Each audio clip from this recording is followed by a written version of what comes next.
आताही राज्याचे उपमुख्यमंत्री अजित पवार यांचं अपघाती निधन झालेलं आहे.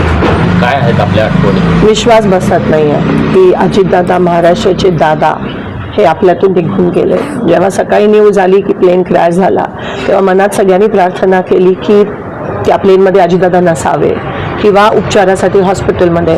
पण मग काही क्षणानंतर न्यूज आली की दादा त्या क्रॅशमध्ये गेले आणि अंगावर असा शहारा येतो. कारण का एवढे जवळचे संबंध, मला एक लहान बहीण म्हणून नेहमी ते बघायचे, कौटुंबिक नातं होतं. 2 महिन्यापूर्वीच मी माझी बहीण त्यांना आमंत्रण द्यायला गेलेलो माझ्या भाचीच्या लग्नासाठी आणि नेहमी काय ग प्रणिती असं म्हणायचे. मी जेव्हा फोन करायची डिकले म्हणून त्यांचे पीए असायचे, दादांशी बोलायचे, डायरेक्ट दादा बोलायचे. माझ्या मतदारसंघासाठी दादांनी खास निधी पण दिलेली, अजून त्याची कामं आपल्याला होताना दिसत आहेत. मी MLA होती, आमदार होती, तेव्हा पण दादा बोलून त्यांना अभिमान वाटला जेव्हा मी पहिल्यांदा निवडून आली आणि नेहमी मला गाईड करायचे की हे असं ते असं. दादांची काम करण्याची पद्धत तुम्हाला सगळ्यांना माहिती आहे, अशी काम करण्याची पद्धत कोणाचीच नाही आहे आजपर्यंत महाराष्ट्रात. डायरेक्ट अधिकाऱ्यांना फोन करणं, डायरेक्ट कार्यकर्त्यांची कामं करणं, कुठेही किती लांब उभा असला तरी बोलवायला हाक मारून बोलवायचे आणि प्रत्येक कार्यकर्त्याच्या मनात, हृदयात दादांनी एक जागा बनवली होती. आज कोणत्याही पक्षाचा असला तरी आज त्याच्या डोळ्यात अश्रू आलेत की दादा महाराष्ट्राचा अजितदादा नाही आहे. 2-3 महिन्यापासून दादा दिल खुलास बिनधास्त म्हणजे जगत होते.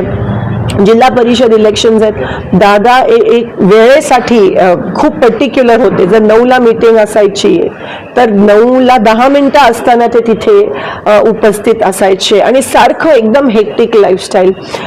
ते ज्या विमानातून गेले, आज त्यांचा तो क्रॅश झाला, ते पण बारामतीमध्ये स्वतःच्या गावात क्रॅश होणं, ह्याच्यापेक्षा धक्कादायक काय न्यूज असू शकते.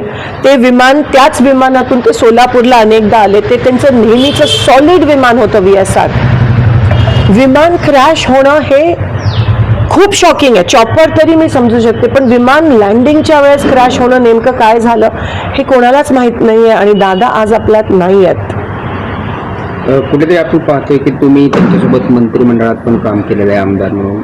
काय त्यांच्या आठवणी? मी पहिल्यांदा आमदार झाली 2009 मध्ये, तेव्हा दादा बघितलं मला विधानसभेत आणि अभिमान वाटला त्यांना. तेव्हा मी सगळे एकत्र होतो आणि तेव्हा दादांचं स्वप्न अनेक वर्षाचं मुख्यमंत्री बनायचं. पण कधी कधी ना मुख्यमंत्र्यांकडे कमी आणि दादांकडे आम्ही जास्त जायचो आणि हक्काने ते बोलवायचे, बसवायचे, काम निधी द्यायचे प्रत्येकाला, कार्यकर्ता असेल, आमदार असेल.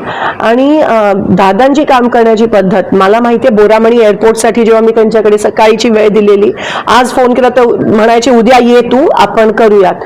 आणि मी उद्या सकाळी दुसऱ्या दिवशी पोचायची, डायरेक्ट बोरामणी एअरपोर्टसाठी फोन करून हे 20 कोटी बोरामणी एअरपोर्टसाठी दे, सँक्शन करायचे आणि दुसऱ्या दिवशी त्याचं GR निघायचं. हे विकास कामाबद्दल त्यांना एक जी जाणीव होती ना, कधी स्वार्थ आणि एक घाव 2 तुकडे, जे काय ते तोंडावर बोलायचे, दिलखुलासपणे बोलायचे.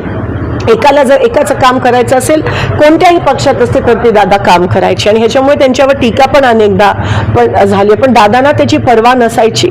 आज पण ते ज्या पद्धतीत आपल्या लोकांसाठी, त्यांच्या लोकांसाठी वन फिरायचे प्रचारासाठी, कोणी बोलवलं तर लगेच जायचे, फोन उचलायचे. हे तुम्हाला दिसणार नाही अनेक लोकांमध्ये महाराष्ट्रात.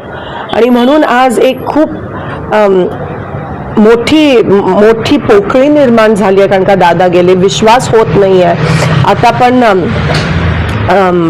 त्यांच्या मिसेस, आज पार्लमेंटचा पहिला दिवस आहे, आज प्रेसिडेन्शियल ॲड्रेस आहे, पण आम्ही काही जण जाऊ शकलो नाही जिल्हा परिषद इलेक्शनमुळे. तिथून त्या निघाल्यात आणि पवार साहेब पण मला असं वाटतं तिथून दिल्लीवरून निघाले. सुप्रियाताई आहेत आणि पुण्यात लँड होऊन मग बारामतीला बाय रोड येणार, कारण का बारामती एअरस्पेस बंद आहे. पण मला विश्वास होत नाही. आणि ते त्यांचं विमान, म्हणजे जे आपण म्हणतो की ट्विन इंजिन असायला पाहिजे, सॉलिड, ते त्या बाबतीत पर्टिक्युलर होते. आणि क्रॅश होणं बारामतीत, स्वतःच्या गावात, खूप मोठा लॉस महाराष्ट्राचा.